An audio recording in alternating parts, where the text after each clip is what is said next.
Pre-markets were down this morning. The only outlier was Tesla, but after the markets opened, Nvidia seemed to pull everything down with it as it continued its sell-off. Now, we hit the first target that I gave you guys in my last video, my first buy target, but I want to be very clear with you guys. I'm expecting Nvidia to go lower. It could go as low as $100. Now, I am expecting a little bit of a bounce because the pull down at this point is beginning to become quite strong, but I want to be clear. So my first entry at 112 is going to be my smallest position size.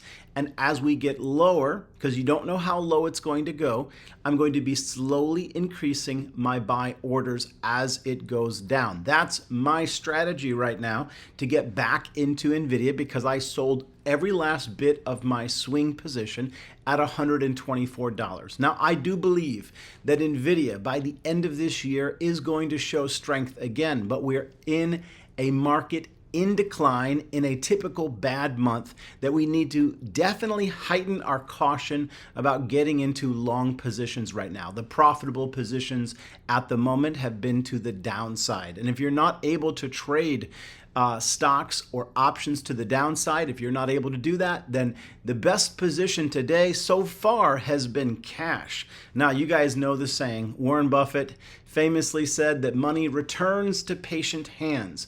That's not the quote, but you get the idea. So money moves from impatient hands to patient hands. Now, what is my sentiment this morning? Well, I'm not feeling very greedy.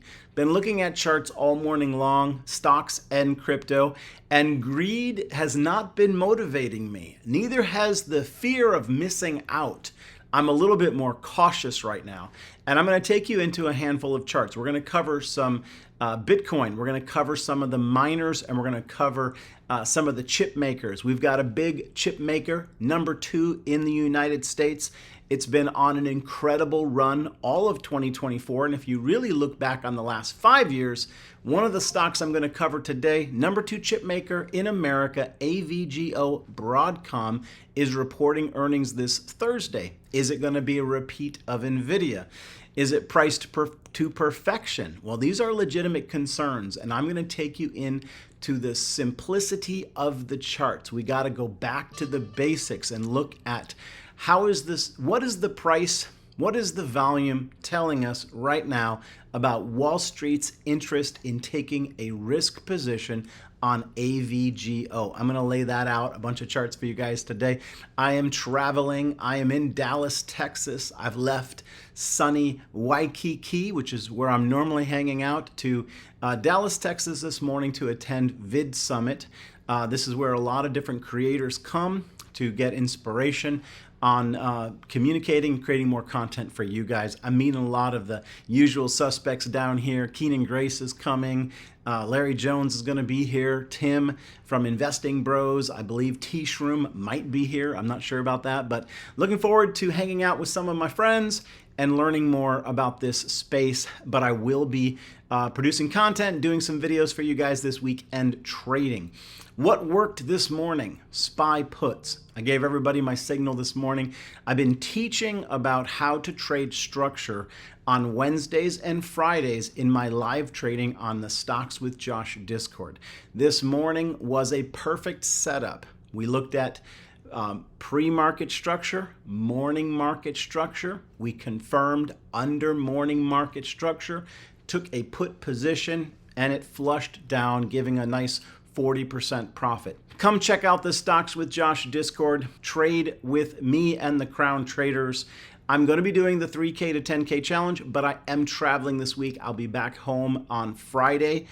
So I will be looking for a right play for you guys. I'm looking for some clear direction. Either it's going to be a bounce or further capitulation in the markets, but we're going to be looking at taking a little bit longer positions. These are not going to be scalps. So the 3K to 10K challenge, we're going to be wanting to hold a position for the week. And so I'm going to be looking for the absolute best signals, and those are the ones we're going to play. I'm not in a big hurry. I know you guys are. I know that some of you are in a big hurry because you got some money, you want to put it to work. And, you know, I'm just going to give you a little bit of a, we'll call it the Keenan Grace bop, bop, bop. I'm going to pull out the proverbial notebook about the impatience of not feeling okay with just holding some cash in your account. Now, I know how it feels because you see people making money and you want to make money too. But I'm telling you that it's okay to slow things down, and cash is a position. I think things are coming back to us, right? Prices are coming back to us. And even if we get a pop, right? I'm going to go over some stocks that could pop this week. Even if we get a pop, one of my biggest concerns, and I'm going to let you know sort of the secret to the video or the end of the video right here at the start, one of my biggest concerns is that Wall Street is going to sell into strength. Okay, it's going to sell into strength. And so we need to be careful that we're not the ones buying on good news when they're selling to us, right? So even if it's going up, it could be deceptive because it could be going up and they're getting ready to take profit. Why? Because we are more than halfway through the year, September, right? Labor Day is over. It's back to business. What is the business at hand? Well, it's going to be rotation. It's going to be making moves. It's going to be taking profit. It's going to be getting positioned for the end of the year. And you've got to ask yourself, is it the opportunity that's ahead of us? Or is it the bigger concern of Wall Street to protect all of the gains that were made from January 1st of 2024 till now? Well, personally, I think they're more concerned about protecting gains and putting less money to work until that money direction becomes more clear. What's going to make it more clear? Well, the Fed and data. We're waiting for our first rate cut here in the middle of this month, okay? Now, when the Fed gives that rate cut, if it aligns with good jobs data, the markets will rally, okay? But if the jobs data comes out worse than expected and he gives a 25 basis point cut, which is what he's expected to do. So the majority of people believe that he's going to give a 25 basis point cut. But if the jobs data comes out bad right before he gives that cut, then the market will feel he's behind the curve and that he should have given a 50, and they'll sell off out of fear and panic. So it's going to be jobs data this month, which is going to be a big player.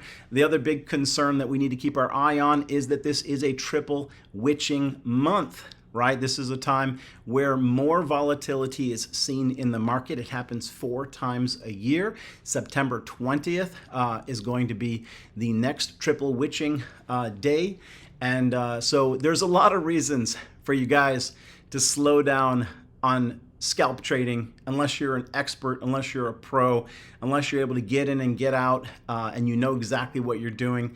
It's time to slow down and preserve your capital and get ready to buy when the prices come to the levels we want to see them. This is the Stocks with Josh show. Thank you for joining me. Thank you for watching. I appreciate each and every one of you guys.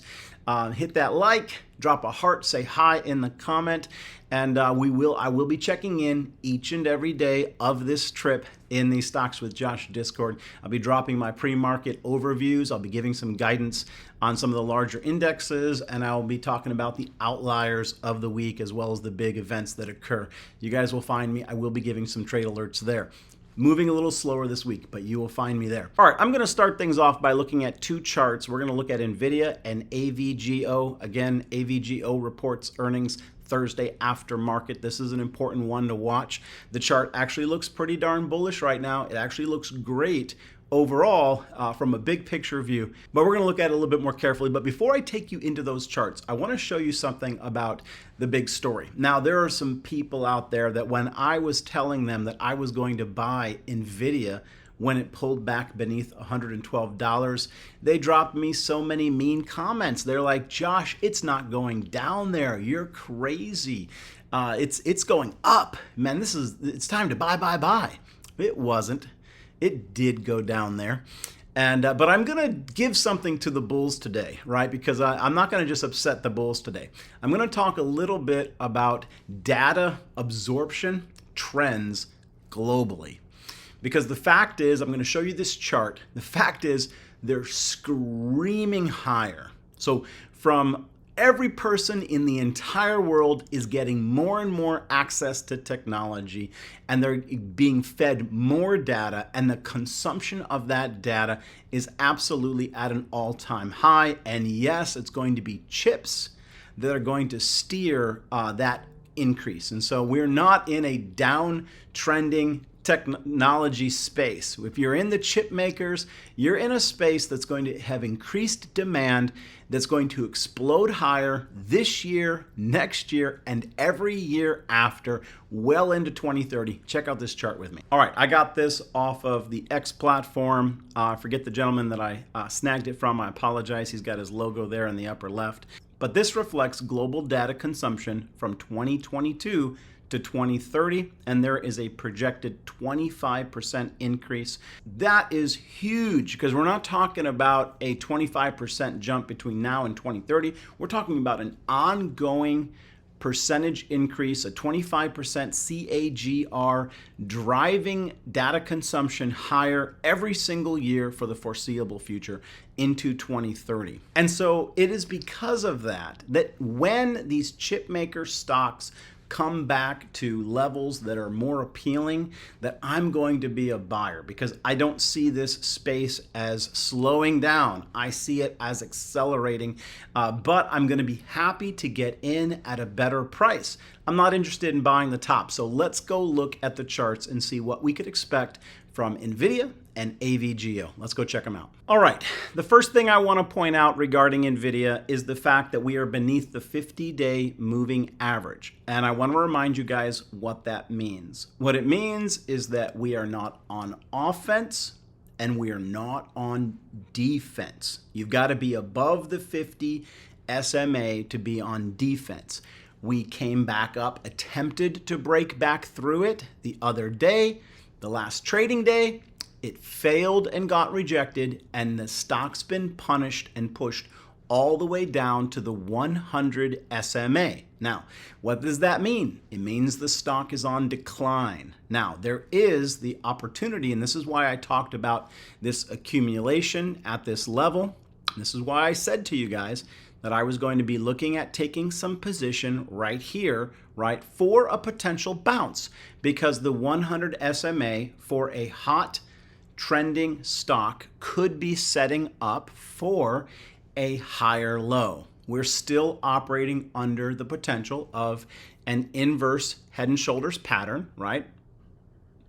And we're simply coming back and making the right shoulder. And so it's very reasonable for us to assume that Nvidia could turn bullish and that we could actually break higher from here. And this could go up to a $200 stock. But it's so important that you guys understand what I just said about those simple moving averages, the simple, the exponential. The reason why we use them is because they tell us what the current speed or momentum move of the price is.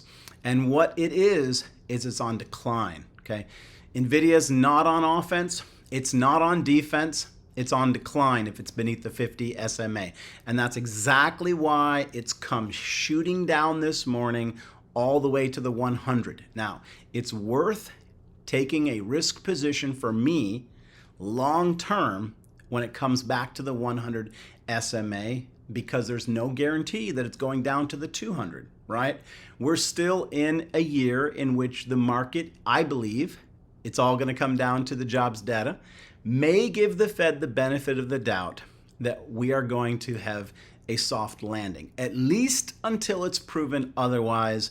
And that's why, for me, it was worth taking a risk position on the 100 SMA for Nvidia. All right, let's go check out what's going on with AVGO. Okay, the first thing I've got up here is the 1 month chart. And I really wanted you guys to see this for one reason, because there's an indicator on this screen that tells a fascinating story about the way Wall Street is looking at AVGO.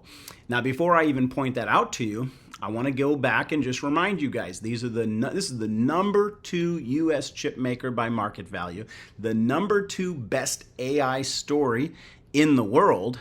They're 86% up in 2024, 570% up in the last 5 years, and we're on our way to earnings. Now, we had this beautiful giant candle, and it got a rejection wick. Okay, so this is a rejection wick.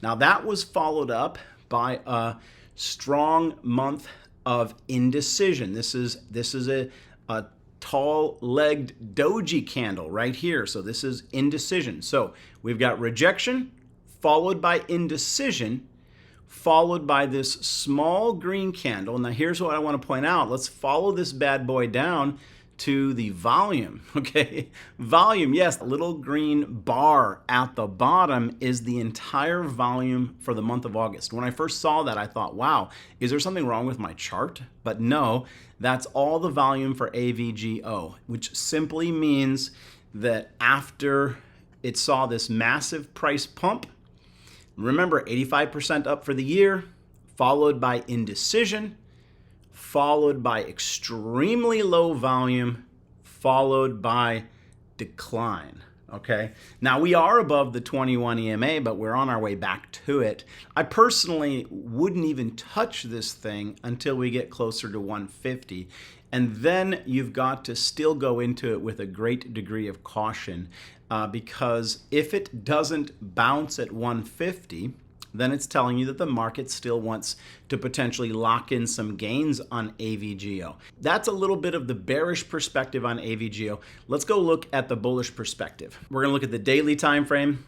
I'm gonna turn on this. Okay, so we do have on AVGO an extremely bullish inverse head and shoulders setting up. And again, if we get the completion of this right shoulder, a touch of the $150 price, probably a break beneath it, maybe even as low as $145, right? But if it reverses and recovers back above 150, and we close some candles above this neckline of the inverse head and shoulders pattern, then AVGO is pointing to a potential upswing of $200. So let's recap what I just gave you. So there is some indication that we could come back to 145 on AVGO between now and the volatility that we might see on Thursday before we even get to earnings, right? And if we do come back to that level and we cross back above 150 and we eventually get above that neckline, well then AVGO could go as high as $200. But I'm going to also remind you that you need to keep a close eye on volume because we could begin to see institutional money taking profits because even though the story is extremely strong, right, there needs to be some profit taking when you're up 86% in 2024 alone. There is potentially more risk to the downside than there is reward to the upside. And so just be aware of that. Have a trade plan. Let's be patient. Now, if this does fall apart, let's say this gets a new high and gets all the way to 200 plus, there is the possibility that if we go into a longer recession between now and 2025, which we have a lot of confirmation that we do have recessionary fears, we've got reasons to be concerned about it. I believe that AVGO could come all the way back to $134. So I'm just giving you the ranges, guys. These are not predictions. I already told you when I started the video out that I'm being very selective. I'm cashing up in my swing trade account, right? I'm waiting for big data before taking big decisions. Can't be more clear with you guys. This is just what I'm doing with my money. I could miss out on a huge opportunity. So far, right now, I'm saving money by having cashed out last week and slowing down my trading and even letting stop losses hit across the board. That's what I did last week. I saw a little bit of complaining. Now, I get a ton of support from you guys. Thank you very much. But I saw a little bit of complaining. Josh, where's the hot play? Well, if the markets are trending down, okay, there may not be a ton of hot plays, risk positions to buy for pops higher. Now, there are going to be some, but overall, I'm turning my attention to my scalp trading, which is profitable, to much larger profit, which is my bigger positions in my swing trades.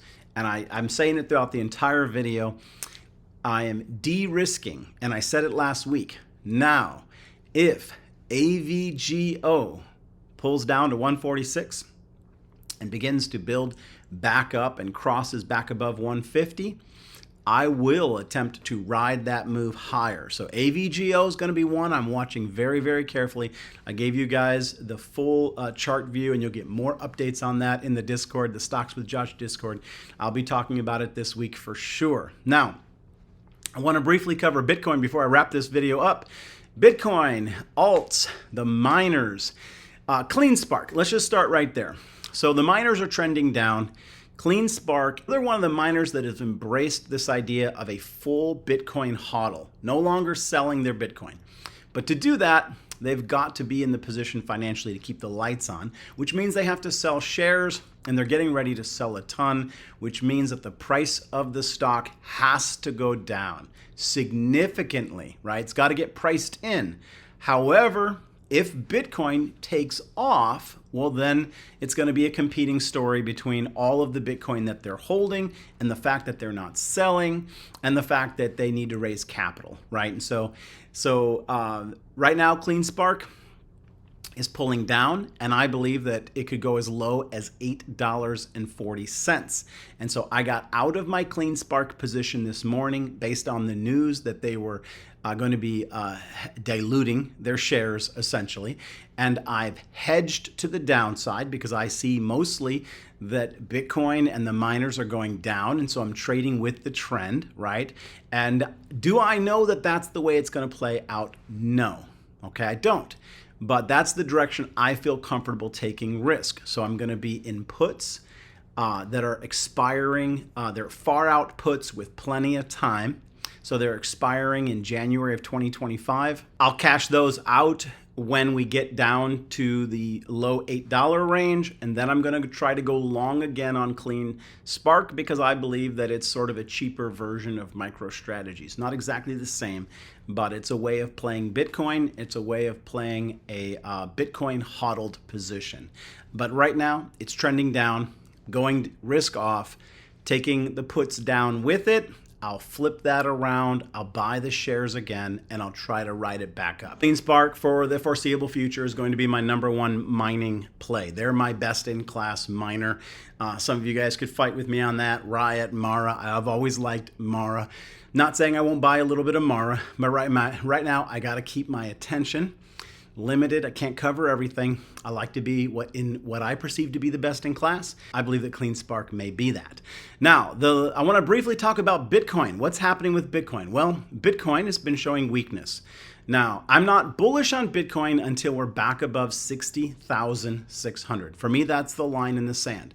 When we're beneath that line, you've got to take a defensive stance. Now, personally, I believe that we could go down from here to make a higher low in September.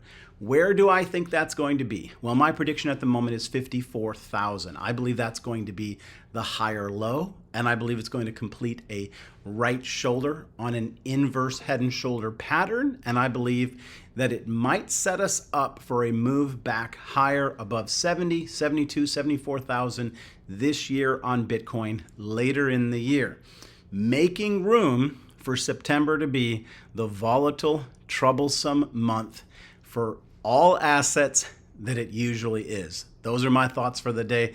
Guys, I'm going to leave it right there. Again, hit the like and subscribe if you want to get the updates on these plays.